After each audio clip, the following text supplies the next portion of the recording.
Back another episode here of Bass and Furious TV, guys. I want to show you guys what I've found to be my most productive pattern with using this live sonar. I hope you can see it clear, but that right there, if you can find a big school of bait and you see that little yellow, my palette makes it yellow, that little deal running through it and tearing it up at the bottom there, you see it kind of just moving along.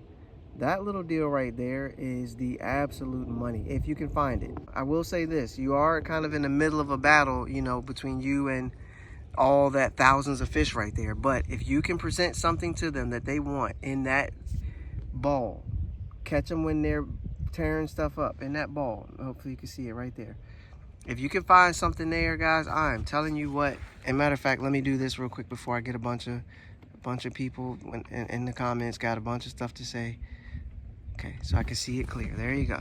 Now y'all can see it clear. But if you can find that ball of bait and find, there it is, right underneath. Look at that right there, blowing up underneath it there. And you'll see it just every once in a while just siphon through that whole thing.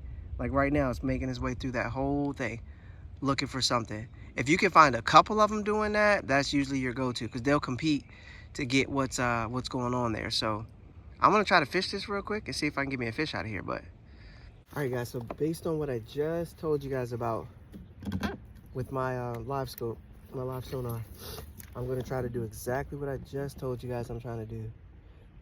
Look at that, he's on it already. Yeah, like I said, this pattern right here, if you can find them on this deal and they're aggressive and wanting to, like they're going through the bait ball and like, look at that fish is still following me. If they're aggressive and like going through the bait ball, I'm talking about like tearing it up.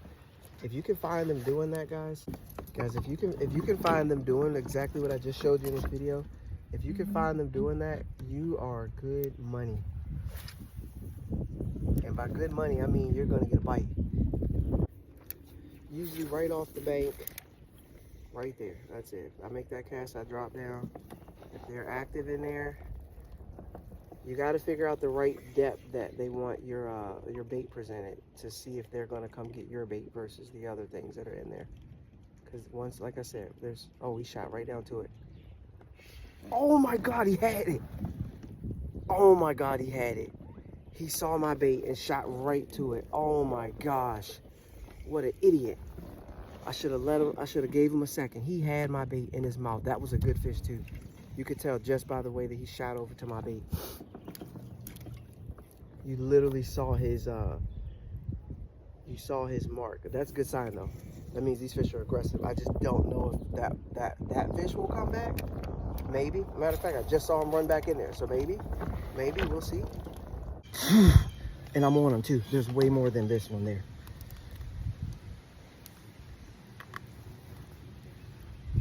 Say what you want about whatever you want. I don't care. Oh my God. All right, guys. So as you can see, I am off the water. I'm back at home on the old town, chilling. But I just wanted to kind of wrap up the video because I know I kind of cut to another shot. So that same pattern I was telling you about, my first time actually even trying or even using that pattern at all was the previous week. I found that about the last 15 minutes of my practice, I started noticing that and I started trying to fish it, and I got like 3 bites out of it, and I was like, okay, this might be a deal. So I went to another body of water, tried the same pattern, and ended up getting a 3rd place finish in that tournament altogether by running that same type of pattern, unbeknownst to me that was actually something that I could look for and run at like any body of water. It may seem silly to some of you guys been doing this for a while. Some of y'all been using this technology and out here, you know, doing y'all thing. I get that. But guys, as I learn stuff, I try to share stuff so maybe I can help someone else shorten their learning curve. Because like I said, I'm just figuring it out.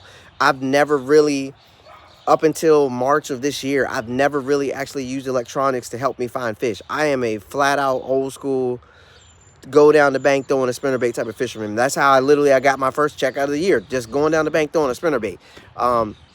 That's how I fish for the last 8 or 9 years. That's all I do. I don't really, I have electronics, but ask anyone, they'll tell you I only use them for depth and temperature. That's all I want to know, how deep I am, so I know what to throw. What's the water temp? Do I need to go fast or slow? Those are the 2 things I use when it comes to fishing. I am not used to like side scan, down imaging, like none. I don't use any of this stuff. I still don't use side scan or down imaging. Like, I don't use any of that stuff. For me, it's always like, I always think my transducer's broke because I'm casting and it tells me something's right in front of me and there's nothing there, and I'm like, man, this is a piece of junk, so I just cut it off. I've always been like that. I had a Helix like 10 years ago, side imaging, mega side imaging, all that stuff, and I mean, I used it, but not really. Like, that just wasn't, that's not really my thing, like using electronics. So everything I'm learning now, I'm trying to share with you guys, because like I said, I know there's someone else out there like me that's like struggling, trying to figure out, man, what do I need to be doing, what I got to be throwing, like how do I catch these.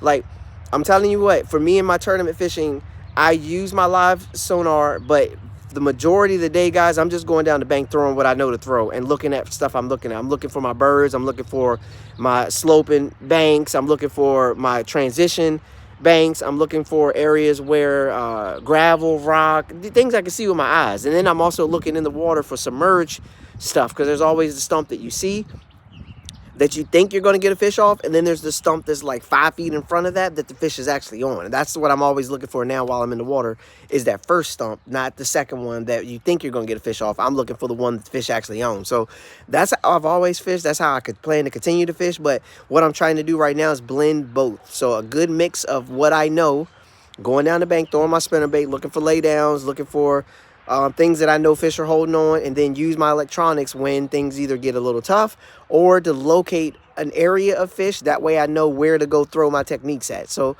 I'm working on a blend of both. And like I said, I'm just trying to share as I go along. So I use that pattern that I showed you guys in the video.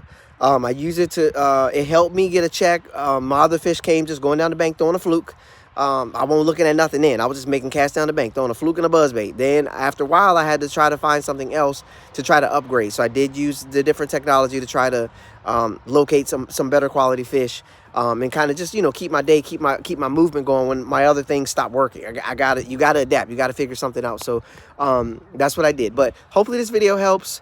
If you got questions, obviously comment, you know, let me know. I'll try to maybe do a little more in depth, but like I said, as something pops up while I'm on the water, I try to show you guys, and we go from there. So thanks for watching. I appreciate it. I'll catch you guys on the next one. Peace. I'm out.